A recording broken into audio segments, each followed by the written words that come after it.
Today I'm going to show you how not to begin your speech. Look, the way you start your speech and end your speech are two of the most important components of any speech. People remember that what you say first and what you say last more than anything. What's in between? That's important too, but what you say first and last is extremely important. And today I'm going to help you start your speeches the right way. And I'm going to do that by showing you what not to do, and then I'll show you what you can do to be really effective and to do it right and have a big impact. And by the way, if you haven't done so yet, go to UseYourStory.com and download your free 7-step Share Your Story roadmap. It's a one-page PDF and a short video that goes with it, and it shows you exactly what to do to go from where you are, wanting to share your story, maybe you're not sure where to start, or maybe you feel anxious, all the way to how to get to where you want to be, sharing your story and having people come up to you afterwards and telling you what a difference it made in their life that you shared your story with them. If you ever wanted to share your story through speaking as a professional speaker, this will show you your very first baby step you need to take in order to make that happen and to make a difference in the world. So go to useyourstory.com right now and grab that free resource. I'm not trying to sell you anything. It's free and it's my gift to you. And I hope you'll use it, and I hope that someday I can hear you tell your story as well. So think about times you've heard people open up their speeches. You were maybe sitting in an audience, and maybe you've heard great speakers that just blew your mind. Maybe other people, speakers, preachers, whoever, maybe put you to sleep, and you're thinking, I can't wait for this to be over with. Or maybe you're 5 minutes in, and you still have no idea what they're talking about, where they're going, why they're saying anything they're saying. Look, I've seen people who have been speaking for years making this same mistake, and the audience is droning. They feel lost, and you're certainly not making a difference in these people's lives if they don't know why you're saying what you're saying or where you're going. This is so important, and it's so easy in just the very beginning if you just know what to do. If you know what right looks like, and you know what wrong looks like, you can do what's right and not do what's wrong. So I want to share with you right now a wrong way of doing it. This is how not to start your speech. All right. If you start your speech by getting on stage and then introducing yourself, oh, thank you for saying thank you. I'm so grateful to be here, man. I love it when I come through Ohio, because Skyline Chili and oh man, Grater's ice cream. Yeah, if you're from Ohio, you've probably heard of those. We're lost, and we don't know why you're talking about that. That's not to sound rude. We're freaking lost. That is not how you get on stage. That is not what you say.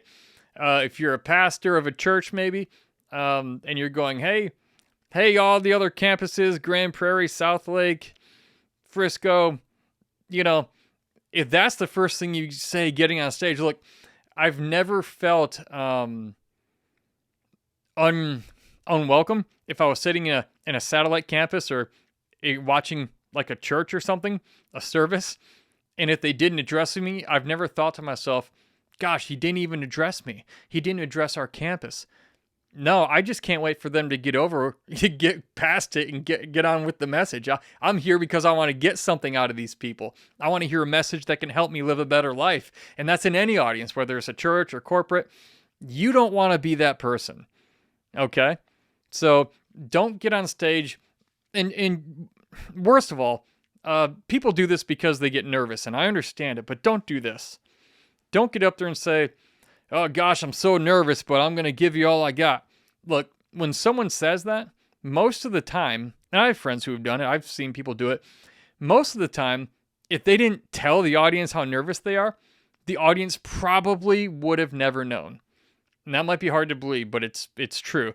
Most of the time, unless you're just shaking like a leaf and you're just out of your element, bona fide scared to death, that would be a different story. But most of the time, people don't know if you're nervous, and they want you to win anyway. So here's the deal. Don't get up on stage and reintroduce yourself. Somebody probably already introduced you.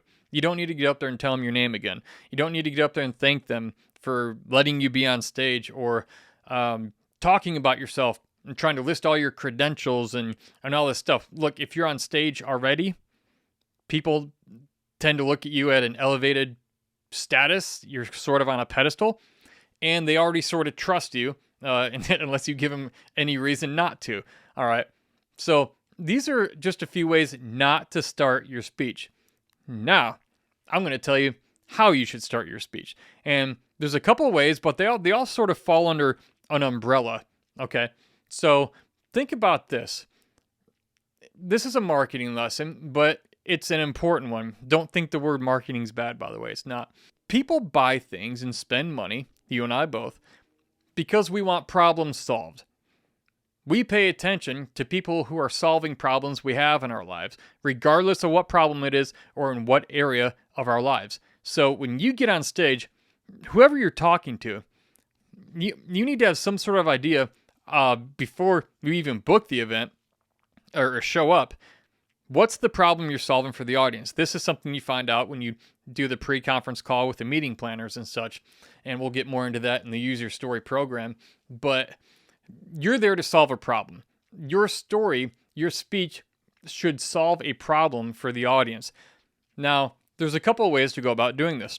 But again, number one, address the problem you're going to solve for these people in your audience. All right? Address the problem. Say it in one way or another. The problem that you're going to be talking about, how you're going to help them solve. So there's a couple ways to go about doing this. The first way is I absolutely love the way Don Miller does this. I used to be a StoryBrand certified marketing guide and copywriter, and I absolutely love the way Don Miller opens his StoryBrand keynote. This is the keynote for his StoryBrand marketing program. And he gets right up on stage, and the first words out of his mouth, he just goes for the throat. He just punches the problem in the teeth. He gets up there and he says this. He says, every single year, thousands and thousands of businesses waste a ton of money on bad marketing that doesn't work. Every year, thousands of businesses waste a ton of money on bad marketing that doesn't work.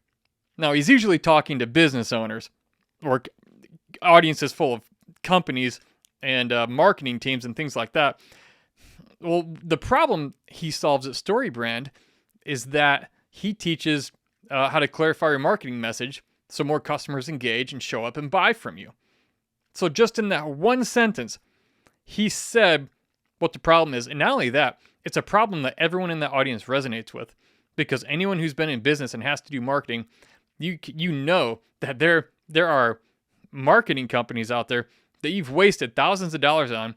They'll give you pretty graphics and they'll put your logo on it. They'll make you a logo, but the messaging absolutely sucks. And nobody can really figure out what those companies do or the value that they offer and the problem that they solve. And so their message just isn't very effective. So when he gets up and says, every year, thousands of businesses waste a ton of money or sometimes millions of dollars on bad marketing that doesn't work, everybody in that audience feels it. So that's one way. That's one way to go about it. Now, here's another example. I speak on resilience. For the past 15 years, I've been speaking on resilience. Basically, overcoming unexpected challenges that come into your life. How do you adapt and overcome and move through those things? Because I used to be in the military, got injured by a suicide bomber in Afghanistan, had this whole long recovery thing, and turned into a speaking career. But another way you can do it is you can say that, but you can tell it through a story. All right, so here's an example. I could get up on stage and say, first thing out of my mouth, I remember the first time I got tapped out by a girl. Or I remember the first time I got choked out by a girl doing Brazilian Jiu-Jitsu. She was twice my age and half my size. And she tapped me out about 5 times in 3 minutes. Things in life do not always go according to plan, do they? Sometimes you don't expect something to happen. I certainly didn't expect to get tapped out, choked out 4 or 5 times in 3 minutes by a woman half my size and twice my age. Now, here's the deal. This woman was about 100 pounds soaking wet. Barely any muscle on her body, skin and bones. She had been training Brazilian Jiu-Jitsu about 5 years longer than me, though. And I was still brand new. I was out of the military 6-7 years, wasn't in great shape, had forgotten a lot of stuff. And I was at a Machado Jiu-Jitsu school near Dallas, Texas. Great school, by the way. And man, she just knew where to put those elbows, those forearms, those kneecaps. I mean, she was putting me in arm locks. She was getting me in chokes. And I've never been a real egotistical guy. But that kind of on the inside, I thought to myself, what in the world just happened? Sometimes in life, we get hit with things, and afterwards we're left sitting there going, what in the world just happened? I didn't expect that. Okay, see what I just did there? Right there, that's a story of something unexpected. It's a story that says unexpected things happen in life, and we have to adapt and overcome those things. So I didn't directly say exactly what my message was, kind of like Don Miller, the Don Miller example I just gave you, where he just went straight for the throat. I could do that. And you can do that too. That's a good way to do it. But if you want it to be maybe a little more, just a different way to do it, you can tie it into a story that you start off with that then presents the problem that you're going to help them solve, that presents sort of the point of your speech and segues into the next part of your speech. See what I did there? So think about your life. Think about your story. Because again, at Use Your Story, we show trauma survivors how to use their stories, how to share their story through public speaking. And the way you do that is you pick a problem that you've overcome in your life and you help other people who are now dealing with that same problem that you've overcome. So this is very easy to look at. If you've identified the problem, you want to use your story as a vehicle, so to speak, to solve that problem. So think about if you're going to give a speech sharing your story, think about what's the big problem your story can help people solve that you're going to choose to help them solve. There's probably a lot of problems that your story can help solve, but pick one and base your speech on that one problem and then just go from there. So you could go for the throat like Don does, or you could use a story. You could use a story that presents the problem. And the thing about the story part too is that it can be serious, it can be funny, it can be something unexpected. I mean, here I am, 190-pound combat veteran. I work out every day. Infantry guy, fought war in Afghanistan. And then I came home and I got choked out by a woman half my size and twice my age who was half my weight.